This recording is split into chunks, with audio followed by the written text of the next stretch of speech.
St. Mary's County Library. I'm one of the adult programming librarians. And Phil Hayward has been gracious enough to join us tonight. He is going to talk about the art and craft of mysteries. He's going to use his own book called The Deadly Stroke, a Port City Mystery. Right here, we have a copy in the library. And he's going to use this book to show us how he gets his characters, his ideas for a book, and puts thoughts to paper. And I wanted to tell you a little bit about Phil. He lives in Leonardtown now. He and his wife, Polly, are Breton Bay residents, and they lived in Alexandria for about 30 years, and now they live in Leonardtown. Phil was a staff writer for Air and Space Smithsonian. He was a staff writer, or excuse me, a staff editor for Mid-Atlantic Country, and also for the magazine Lange. And if you read his book, there are a lot of references to newspaper companies and editing staff, all that kind of thing. And Phil, you must have been a rower sometime in your life, because there's a lot of references to rowing, and the whole story is based on a rower and a rowing team out of Washington, D.C. So well, it's out of Alexandria, really. I mean, Alexandria. Okay, I'm sorry. Yeah. I had never heard Alexandria referred to as Port City, so that's what's throwing me off. Well, that's the nickname. There's even a brewery called Port City Brewery. Okay. So with that, I am going to hand it over to Phil. I wanted to let everybody know Phil's going to talk for a while, and at the bottom of your screen, there will be an icon for chat. If you have any thoughts or questions during the program, go ahead and click on that chat button and just type them into the chat screen. And at the end of Phil's talk, I will go ahead and ask him any questions that anyone's interested in asking Phil about. So without further ado, I'm going to give everything over to Phil, and welcome Phil, and welcome all the people that have attended this evening. Well, thank you. Thank you, Jill. Thank you, Joan and Jill. Yes, Jill is our virtual services coordinator, so right. She is helping us with our technical issues tonight. So thank right. you also, Jill. And with that, I'm going to turn my screen off. Okay, I hope that's the last of our technical issues here. There we go, getting started. You can see where I'm thanking Joan and Jill, and really the St. Mary's County Library System. It's a rare treat to be able to work with you all. I was asked to share my thoughts on my books, which I will be doing. Instead of using my current book, Deadly Stroke, exclusively, I'll be weaving in other authors and books. You'll see as we go along. I realize some of you might be contemplating writing a mystery, and I really encourage that. It's a lot of fun. And most of you probably just want to know more about how to enjoy a mystery novel. And if I do my job right tonight, aspiring writers and readers will be better equipped to appreciate the building blocks of mystery novels. I'll tell you a little bit about Deadly Stroke, because it runs throughout this presentation. It's the story of Kip Alexander, the editor and publisher of the Port City Beacon, a 200-year-old plus weekly newspaper that's been in his family the entire time. There is a newspaper called the Gazette in Alexandria. It's been around for 247, 248 years. So it is based on a newspaper in Alexandria.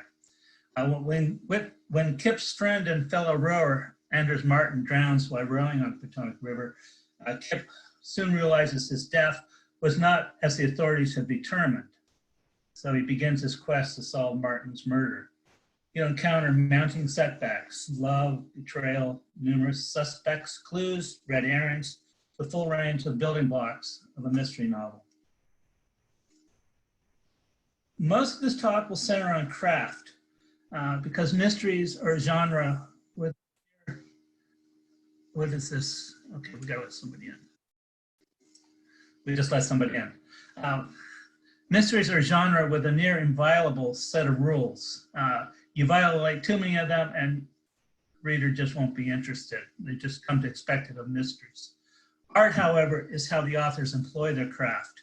And this is going to be up to interpretation and maybe challenge from any of the viewers here.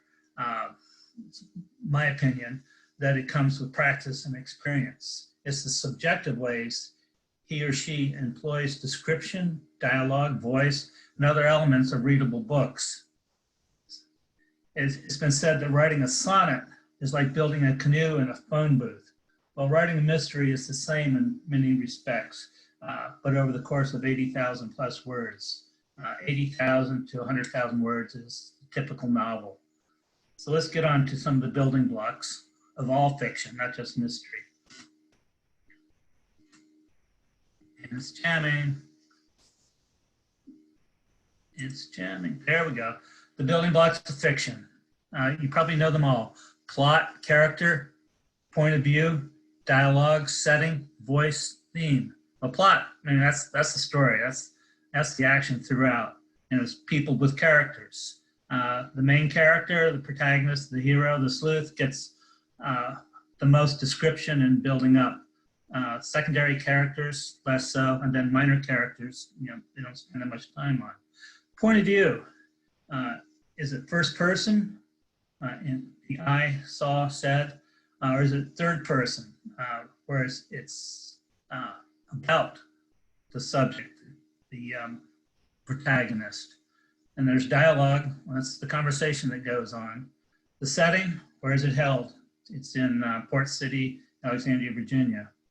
Voice is the author's internal style that communicates. So like, if you've read Hemingway, you know a Hemingway writing style. It's just that distinct. And theme, we'll get to that even later, but that's the message throughout. And onto that, we layer the elements of a good mystery.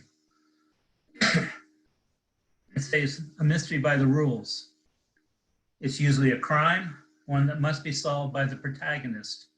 And every mystery has a victim or victims, a villain, and a sleuth. We typically begin with the crime and progress toward the end, where the crime is solved. Unlike thrillers. In a thriller, you know what the crime is from the beginning, or the central challenge at the beginning. Thrillers are a race to the end. It's a ticking clock. Of course, there are variations on this in both mysteries and thrillers, so nothing's too absolute here. But in Deadly Stroke, I begin with the death of archaeologist Anders Martin while he's rowing on Potomac. Everything progresses toward that solution. Is it cozy, noir, or hard-boiled? This was a hard one to research in many respects, but if you think of a mystery genre as spanning a spectrum ranging from the cozy to the hard-boiled to noir, you've got it. Hoopla, the e-book service provided by St. Mary's Library, begins its mystery and detective section and then subdivides it into 13 more. You've got amateur sleuth, police procedural, cozy with 3 subcategories, international crime and mystery, traditional, and on and on. In cozies, and they're very popular, hugely selling, sex and violence is at a minimum, and they occur off stage. You seldom read about the present tense process of a person being murdered in a cozy. The body is usually found afterwards, and romp in the hay is always in the past tense. Cozies often specialize in culinary, pet, and craft topics. I'm sure you've seen them. Their book covers are usually illustrated in a light and comfy style. Now I get dizzy toggling between the descriptions of noir and hard-boiled. They overlap a lot. Many people consider noir as an offshoot of hard-boiled.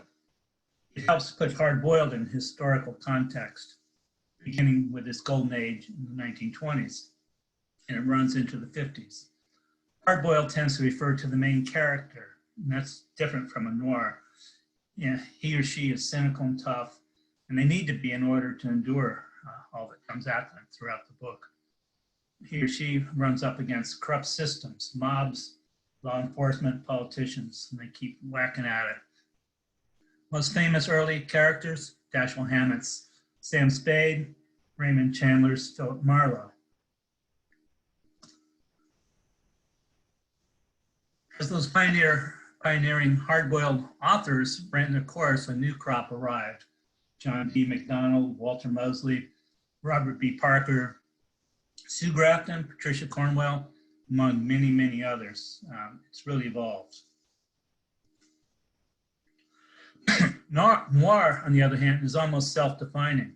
It's all about the moral atmosphere, dark and darker, where characters have deeper failings and propensities for questionable behavior.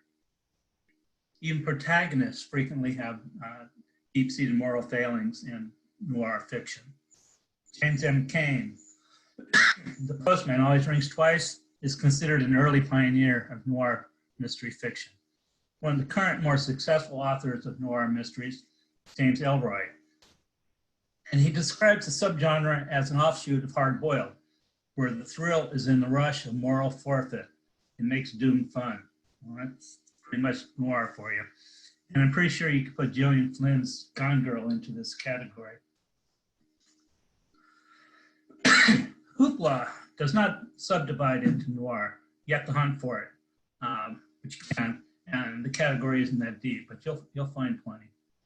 If you look at mysteries as a spectrum of the moral universes, from the cozy, the Cupcake Murders by Jen McKinley, to deep noir, The Black Dahlia from James Ellroy, and then my book, Deadly Stroke, falls somewhere in the middle of that spectrum, along with the books of Louise Penny, John Grisham, Dick Francis, maybe Ann Cleves. There's a cynicism in my book, but it's not rampant, and you probably won't finish it hating life. Sleuths, the protagonists, they come in every configuration, some of whom are in law enforcement, detectives, coroners, prosecutors, private eye, Sherlock Holmes, Philip Marlowe, E.Z. Rollins, Kinsey Milhone, and Tess Monahan. Tess Monahan is Baltimore writer's Laura Lippman's protagonist. They're lawyers. Just about any John Grisham and Scott Turow novel is based on lawyers. This journalist, Chick Alexander, the protagonist in Deadly Stroke, is a former investigative journalist, currently a newspaper publisher editor. Sports figure, Dick Francis's steeplechase jockeys, priests and rabbis. Henry Kemmelman is the rabbi, David Small, G.K. Chesterton's Father Brown, and Ellis Peters' Cadfael. And you can't miss the village sleuth, Miss Marple, and hundreds more. John D. MacDonald's Travis McGee was lists himself as a salvage consultant. He even does some consulting now and then when he's not solving crimes. And then there's the anti-hero that pops up in a lot of mystery construction. If you've read The Devil in the Blue Dress by Walter Mosley or any Philip Kerr mystery, you know that the protagonists in those books aren't exactly Boy Scout heroes, but their moral compasses do point north. And for all their messiness, we still root for them. And then we get to the villain. And the rules are very clear here, out of respect for you, the reader. She or he needs to be included early and folded in with other characters throughout the story. It must not be so unlikable and incapable of your respect and interest that the readers will turn them off. It must never be identified till the end of the story, or towards the end. If you think of Silence of the Lambs, which is really a thriller horror novel, it just wouldn't work as a mystery. I mean, imagine waiting to the end of the book to have Annabelle Lecter identified. It just wouldn't work. Now in Deadly Stroke, characters who could be the villain are thrown out there early. There's a rough-edged real estate developer, a rival publisher, a local businessman, an archaeologist, and even a venal, perhaps, cash-strapped family member. Families play heavily in this book. The villain and protagonist need to be equally matched. That's one of the rules. They don't need, this relationship doesn't need to be readily apparent. Think about Miss Marple and Jessica Fletcher from Murder, She Wrote. They never seem to be forces to be reckoned with, but they always win out. Sherlock Holmes and his arch rival, Professor Moriarty, they're so equally matched. It's just fitting that they go over the Reichenbach Falls together. And then we have the internal backstory, and you'll see this in just about any serious mystery these days. They're like albatrosses that they drag around. These backstories provide internal pressures that overlay the external pressures that are throughout the story. Often a key part of the story is how the protagonists solve their inner problems. They start with a problem and they end up solving it throughout. And then some of these backstories you'll see is, excuse me, Adrian Monk, the TV detective. He's got a medical condition. He's OCD. Some people have past events still playing out in their lives. I always think of Inspector Gamache and Louise Penny's stories. Some have war wounds, parental discord, Cormoran Strike in J.K. Rowling's series. There's the misfit outsider, Michael Connelly's Harry Bosch. Then there's the trifecta of Henning Menkel's Wallander series. He's got early onset dementia, alcohol problems, disaffected family life, and I should throw in another one. He's depressed most of the time. It works. In Deadly Stroke, protagonist Skip Alexander grudgingly gives up his dream job as an investigative reporter for the Washington Post to return home to his family's sleepy weekly newspaper. And his unhappiness spills over into his new role in family relations. How Kip resolves those conflicts interweaves with the main story. I'm very happy how that worked out. You can't have a mystery without clues. It's anything in the story that points the sleuth to the killer. The fair play mysteries from the golden age of mysteries, 20s and 30s, offer readers all the same clues as the sleuth, so they may solve the mystery at the same time. All clues should advance the plot. That's advice often given to beginning mystery writers. Don't cloud the plot with unnecessary clues. Every clue has a meaning and a purpose. And clues differ from red herrings. Red herrings are distractions to throw the detective off and throw the reader off. Evidence is general information about the crime. Everybody has it. It's the forensic information. It comes from interviews. It's not a clue. And clues do not have to be immediately recognized as such. They'll make themselves evident later on. In Deadly Stroke, a drowning archaeologist carves a symbol into his forearm that the experts all believe to be lacerations from the alleged accident. It's almost a cliche, but it works in my book, I think. There's always setbacks and false leads in a good traditional mystery. It's central.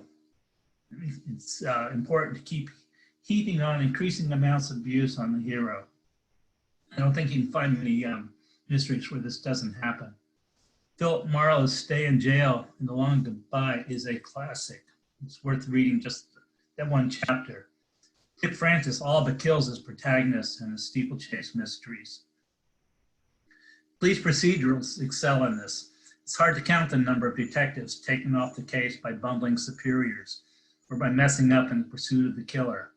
Sometimes they sleep with the wrong person and get found out. Jane Tennyson in Prime Suspect PBS series managed to do it all in getting abuse heaped on her. Joe Nesbo's, I think it's Swedish series. Alcohol will thwart Harry's investigations. Printing problems complicate Inspector Jimmy Perez's work in Shetland. And PI, Private Investigator Jackson Brody, in Kate Atkinson's case histories. And he can hardly count the setbacks to his investigations. Now in Deadly Stroke, Kip loses battles with his family board of directors.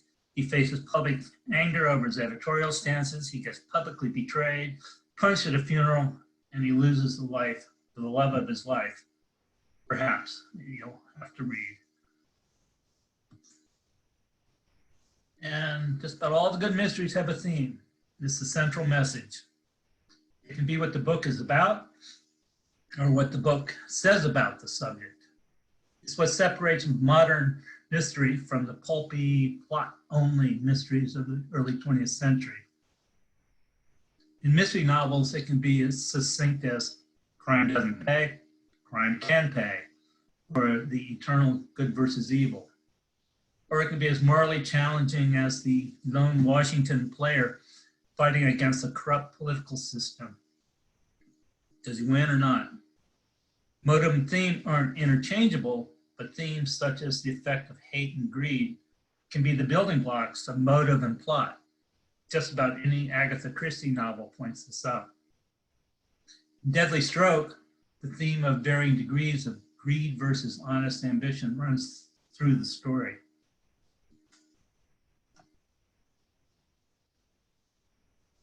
Many authors use the corrosive effects of sociological ills as a theme.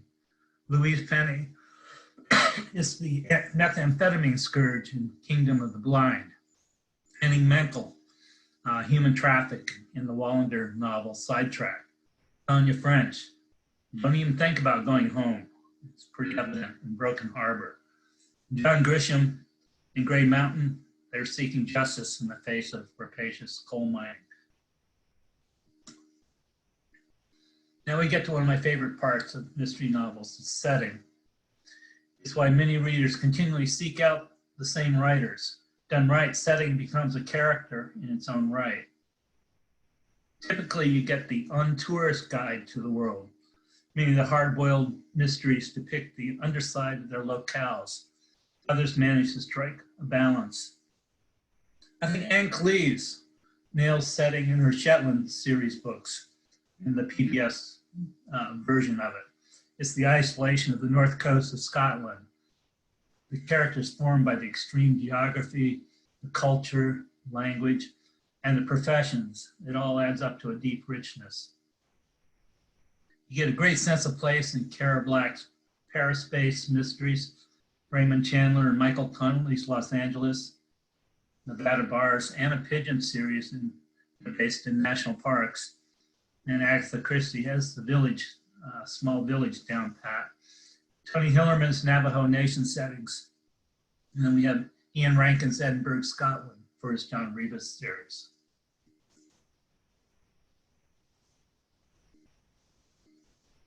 I chose Alexandria, Virginia as the setting for Deadly Stroke for several reasons. I know it well, having lived there 30 years. It's extremely rich in history, from pre-colonial to modern times, and it played perfectly into my book. It's approximately 6 miles from Washington, D.C., and it provides a wealth of character types and institutions. I learned to row competitively on the Potomac, something that became integral to Deadly Stroke. And for the book, I changed its name to the popular nickname Port City. At the time, I thought it gave me greater flexibility in how I pursued the book, but looking back, I think it could have easily been Alexandria. Now we change gears. We get to the art of the mystery. And here we're on shakier, more subjective ground. Craft, we said, consisted of rules and guidelines. It's an unwritten code, it's very objective.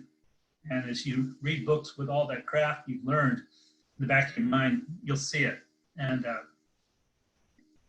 if it's good, you can spot it, but it won't affect your enjoyment of the book. But art, as we said, is what makes of them, what we make of them. As Louis H. Sullivan said of designing skyscrapers,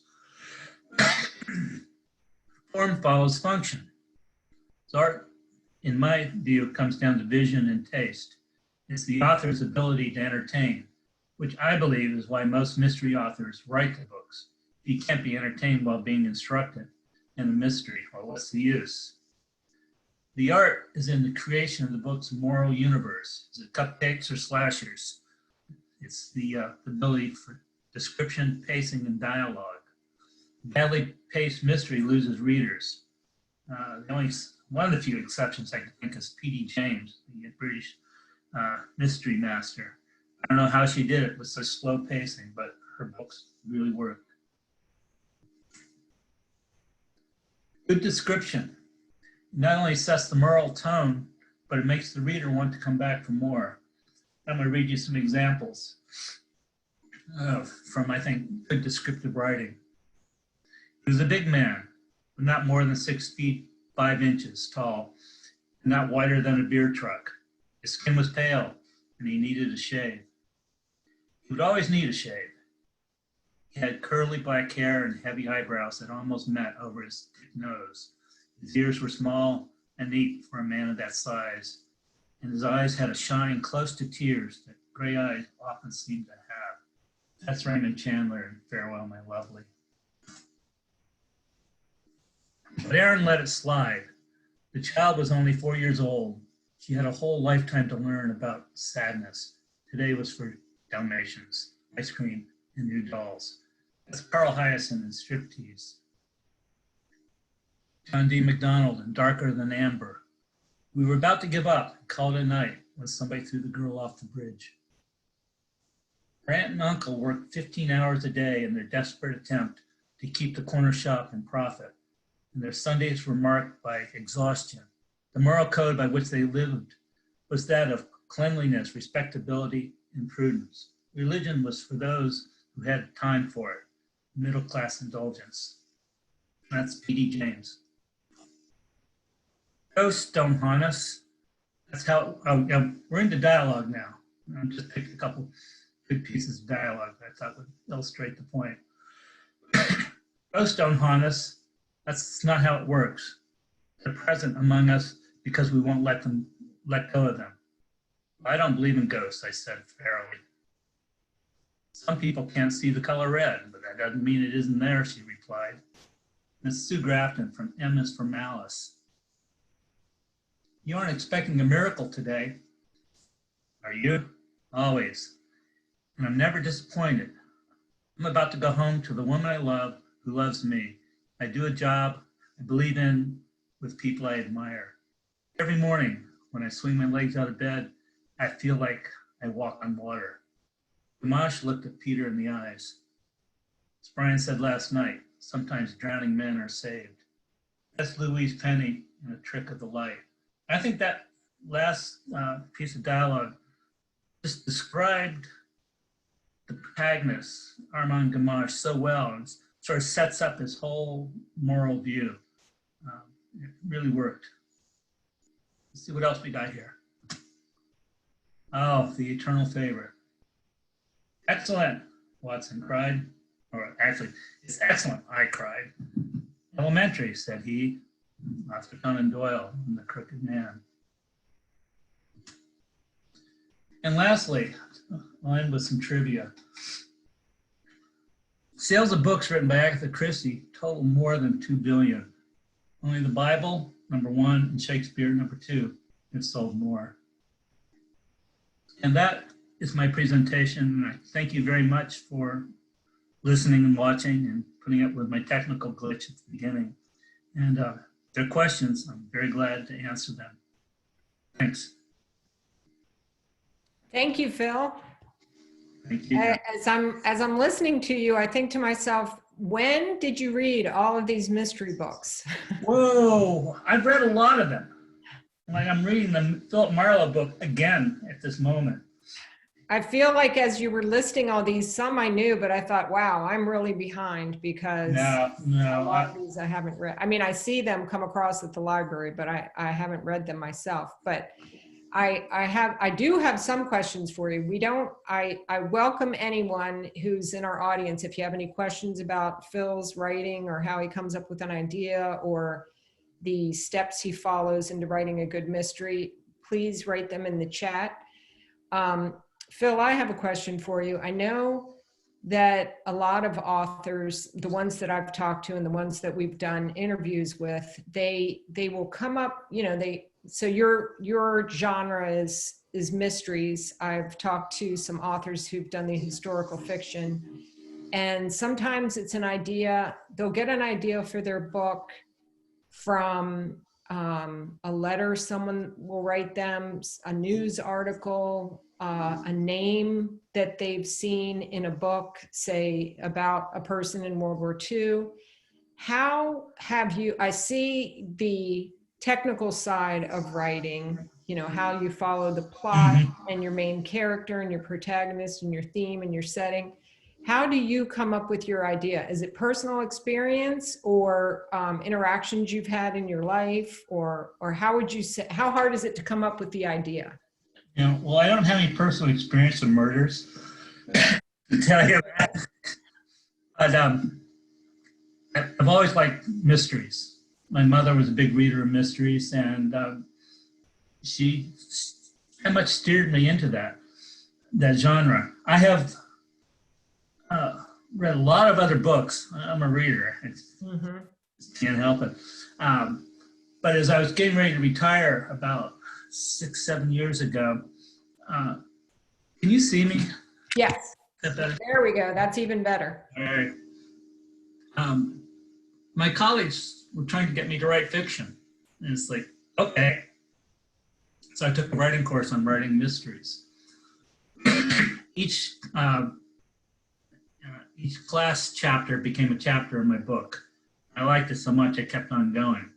Okay. But I wanted to write mysteries. That was the main thing. The idea for Deadly Stroke, I centered it around rowing using Dick Francis steeplechase mysteries as a kind of like an overlay template, whatever. Rowing became that. Because rowing, you have 8 people in a boat, you have 8 different personalities. They just open up the possibilities. We have an archaeologist who drowns. Well, I'll give my wife Polly credit for this. She showed me an article in the Washington Post about a controversial discovery off of the coast of Virginia Beach on early American settlement. Well, that all of a sudden that became the central piece of greed and jealousy in the book. So in that case, the idea came from Polly. I spent a lot of time thinking about what I want to write about. It doesn't come naturally. Just work at it. Right. Do you find that now that you're retired, do you focus on being a mystery writer and tell yourself, I need to sit down and write at least 3 hours a day? Or do you just say, you know what, I'm retired. I'll write when I feel like it. I'm in the mood, so I'll sit down. How do you do that? Well, I'm retired, but I can't say I'm retired. I'll write when I feel like it. It's like a muscle. It's like training for a marathon. And writing a book is a marathon. If you don't do it every day, you get out of shape. You get distractions. You lose your rhythm, your concentration. I know Ernest Hemingway was so attuned to that he would never finish a chapter. He would leave it dangling in like the last 3 quarters, so that he'd always take up the next day where he left off, just so he could keep day-to-day pacing going. I don't try to work all day. I am retired, but I work every day. I'd say maybe 2-3 hours at the most. Sometimes I really get on a roll. I'm having a great time, and right. Clicks. So that's what I was about to say. It is obviously something that you enjoy because it's not your main job. You know, it's not your job that you did all your life. So it's something that you enjoy. So you put the effort into it. I do have a question for you now. This is from Jeanette. She said, how did you learn all of the aspects of mystery writing? Did you study books, samples, or a class? I took a mystery writing class from the Gotham Writers Workshop in New York. It was an online class, and it was really worth the money. Which wasn't that much, but it was the book that came with it. I highly recommend.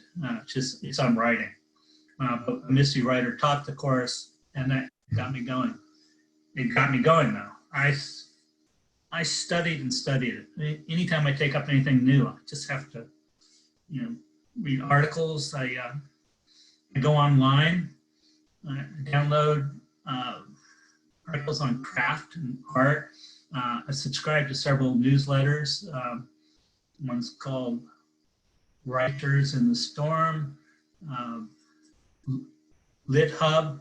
There's a crime newsletter, comes out 3 days a week, and I just keep at it. And what did you say the name of the book was that you have studied from? Here.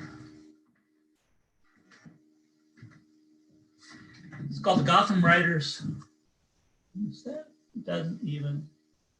Yeah, That's reversed. Gotham Writers Workshop, Writing Fiction. Wow. Excellent book. It will appreciate reading just as a reader. Then Sue Grafton wrote a book about writing mysteries. Wow. And she edited it.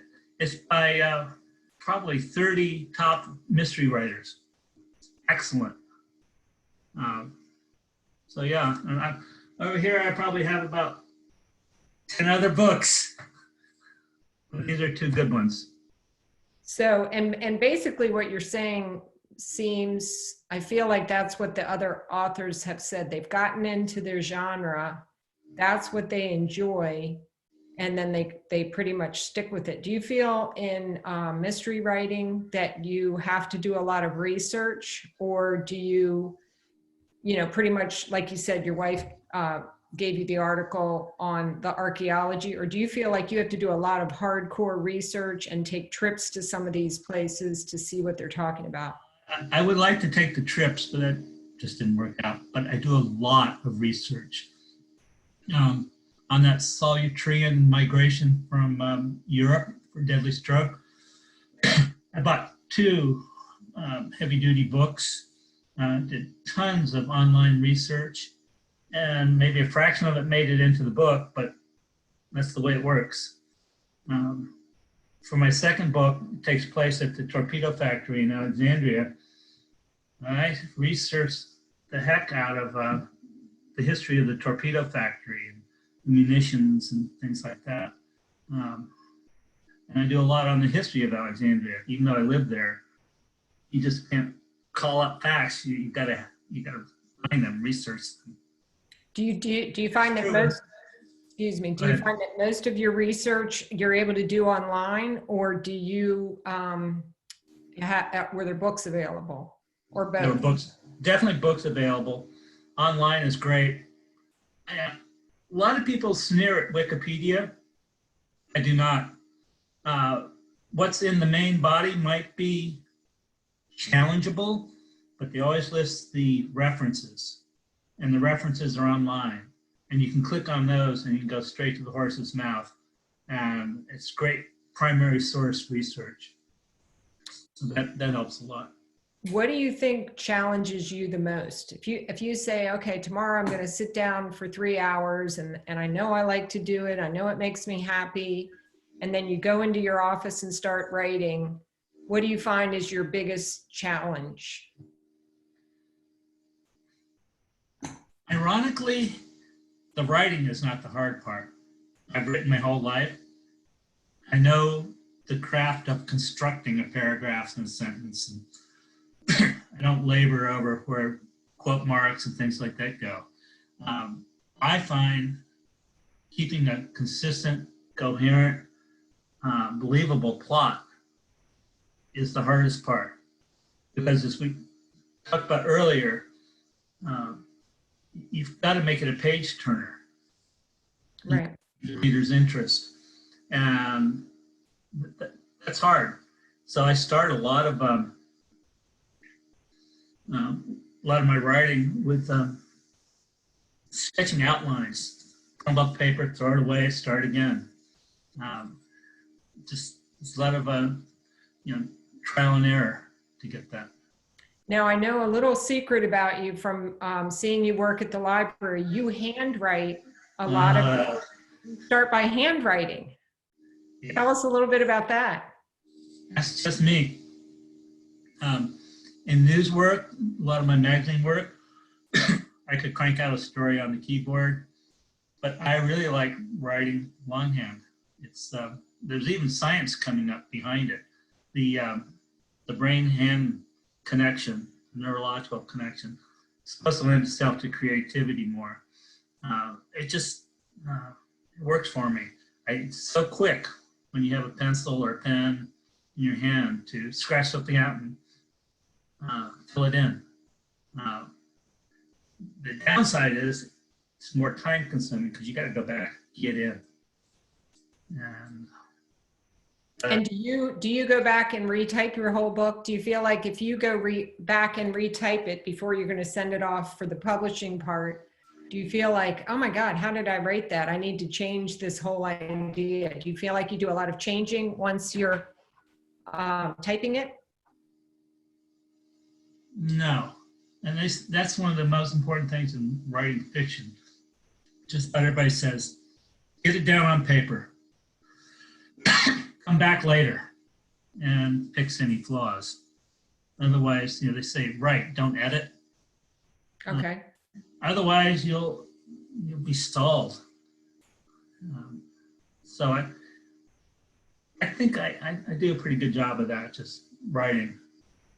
I'm from a big family, and one of my sisters keeps a journal every day. She writes in her journal, and I've never been able to do that. And she says, I've got stories, I'm going to write a book, but she's never sat down to write the book. So what would you say to somebody who has always said, people wouldn't believe the story I have to tell. I'm going to start writing. What would you say to that person? This is what you have to do tomorrow to start writing. You have to commit. You have to look up the road, make sure you have the time. Mm-hmm. Even if it's an hour a day. That's nothing to sneer at, an hour a day. You have to sit down and do it. But what I tell a lot of people that are intimidated by the process, in the end, even in fiction, it's what you have to say that counts. It's less important about style and all that art stuff we just talked about. I like that. In the magazine writing, I'd work with authors who would be kind of stuck and worried about, well, should I do this, do that? And they're all worried about style. And I'm saying, in the end, it's what you have to say. Put it down. You can number it, 1, 2, 3, 4, 5, 6, and go at it. You can always come back. You can always get a friend to reread chapters and give you input. Do you feel like you have that person that you share your craft with? Like, oh, I have a friend and I read all of his work and he reads all of my work. Have you found that in your experience? I have not, on a structured basis. I have a friend I played tennis with. He writes. He's a London correspondent for Reuters, and he's a big reader. He read my second book and worked it over pretty heavily, but I wouldn't call him a writing buddy. Okay. And I have my eyes open for one, but it has to be a good fit. Otherwise, you get your feelings hurt. Well, and it has to be someone that you respect, I would imagine, that you would Exactly. have to think, well, I respect what this guy's telling me, or it could be, well, I don't really care what he says, so I'm not going to change it. So it would have to be that, back and forth, I think. Yeah. Go ahead. How do you think, how do you think your writing for the magazine has crossed over into your second career? Well, it certainly made a better writer out of me. Mm-hmm. There's research, interviews. A lot of how to avoid a lot of mistakes in terms of the legalities of what you're writing about. My book, I don't have to worry about it too much. I'm not slandering anybody, or I'm not challenging them in print that much. But it's just, it's just something I did for 30 years. You just sort of absorb the craft, writing, interviewing, and taking it on the chin from readers and colleagues who didn't particularly like a certain article at times. But we know that was rare. Oh, yes, yes, of course. That's what has kept you going. What is your next book about? Book number 2, which is about the Torpedo Factory. I know you told us that, but yeah, it's done, edited, revised, and all that. I've got to find an agent for it, and I was going to do that early September, but it hasn't happened yet. Book number 3 takes place in St. Mary's County. Okay. They call it Alf's Oyster War.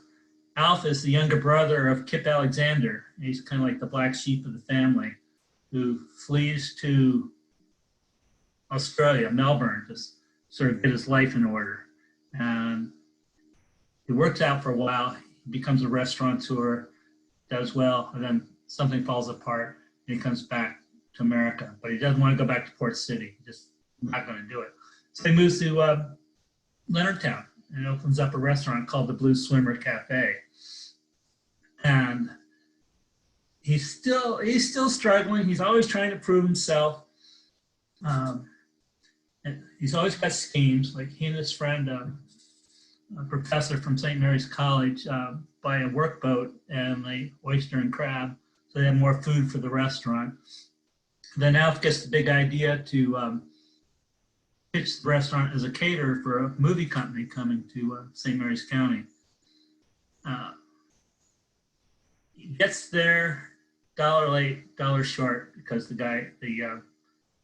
director blew up in his own workboat that morning before the filming even started and the cast arrived. But the director's daughter, kind of like a Sophie Coppola director, producer figure, comes in and takes over the filming of the book. And it's all, the movie and a lot of the book is based on the oyster wars of the 1950s. The father who died, in the explosion on his boat, his father was a waterman who was unjustly accused in the oyster wars. So the son's making a movie about it. He's come back as a famous movie producer and he's doing this oyster wars movie. Half the county doesn't want it and half the county does want it. And there are people dying. It's sort of call it resistance to the movie, and that's sort of what propels the plot. Well, Alf does get the catering job because Dee Mather, the daughter, wants him to be eyes and ears and help solve the murder. Okay. And they take it from there. It sounds very good. Who edits your books? Which one? Do you have the same editor for all of them, or? I use the same editor, Alice Rosengard in New York City, to edit Deadly Stroke and second book, which I'm in the middle of changing the title. She did those two.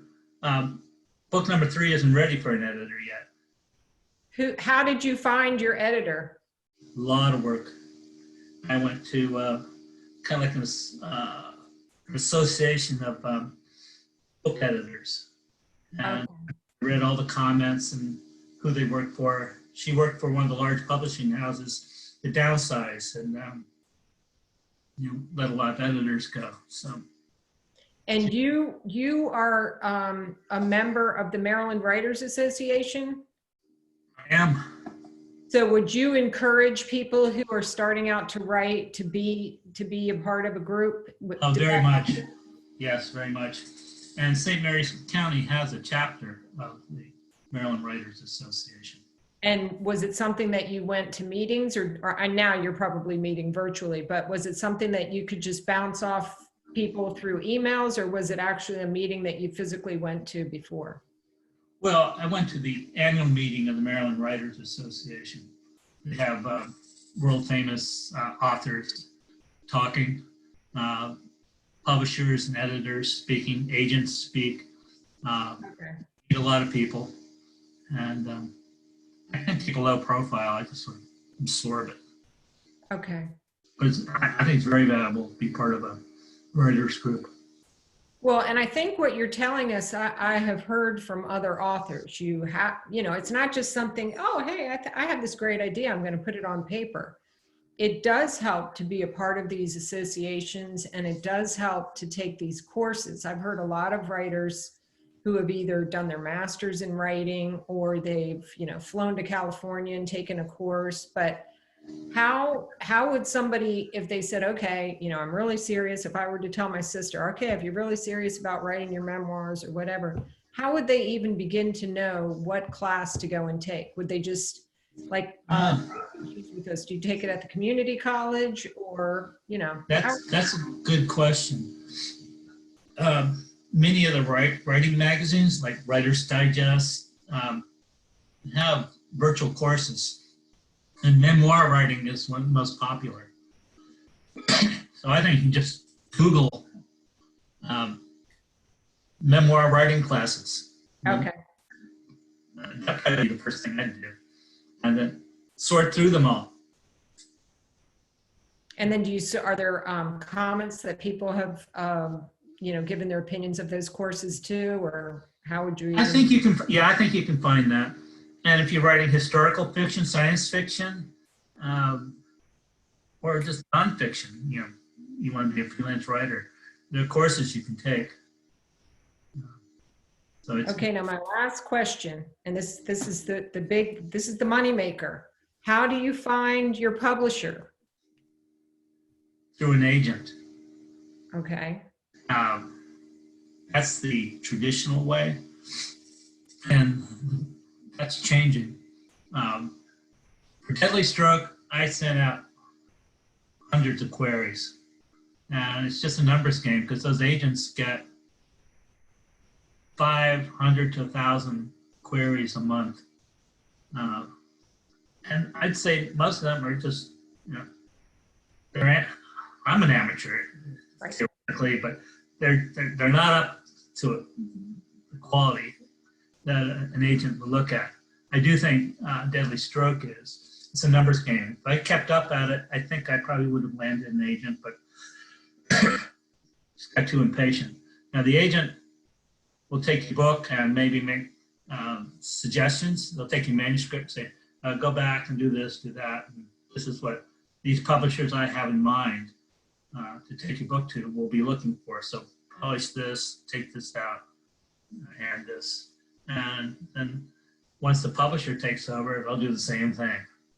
And it's a long process. So I short-circuited the process with Deadly Stroke. I published it through Amazon on my own.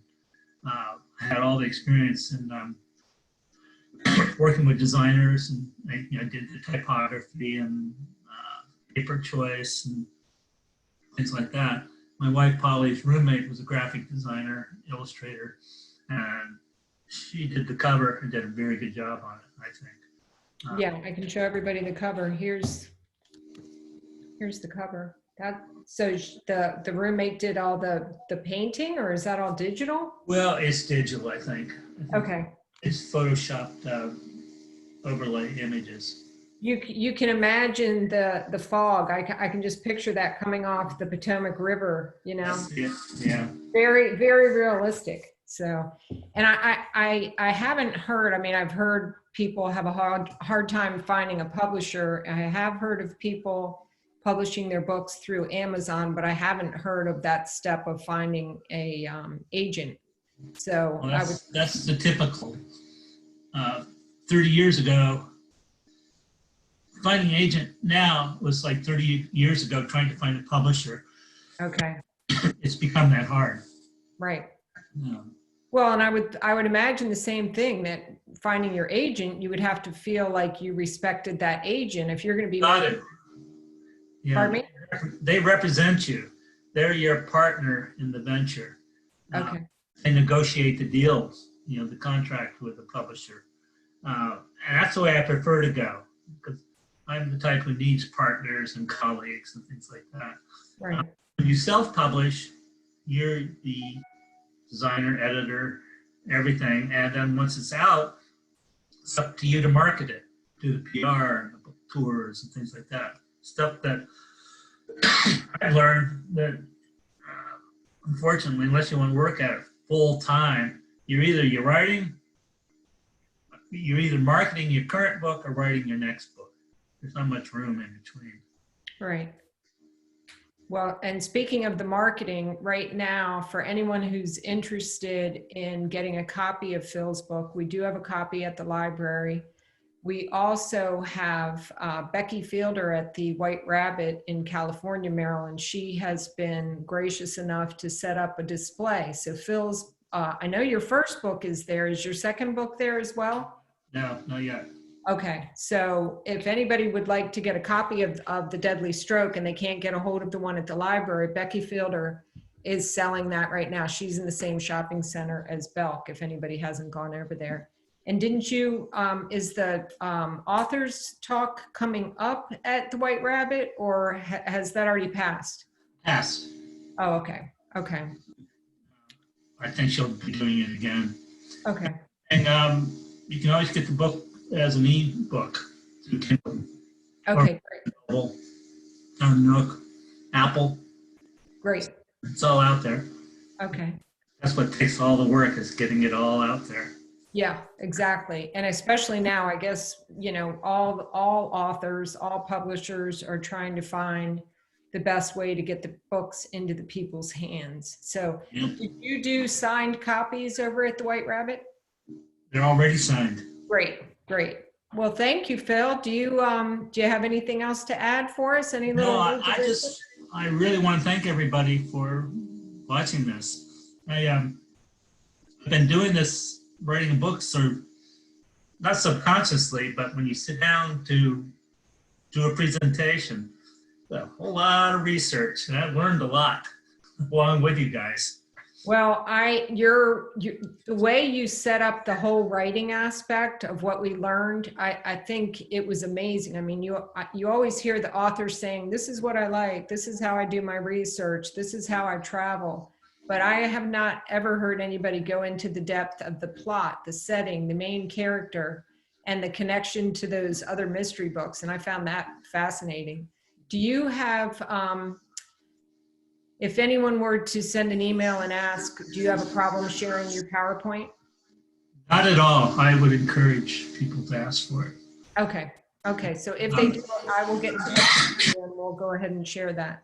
You have my email address. I don't know what my book address is, but phayward88@gmail will get through to me. Great. I can send it to you as an attachment. Okay. Well, thank you very much. Okay. This was great. You have a good evening. And like I said, now that you have mastered the art of the Zoom meeting, we will be getting back in touch with you. So thank you very much, Phil. Well, I'll spend the next 5 minutes learning how to turn this off.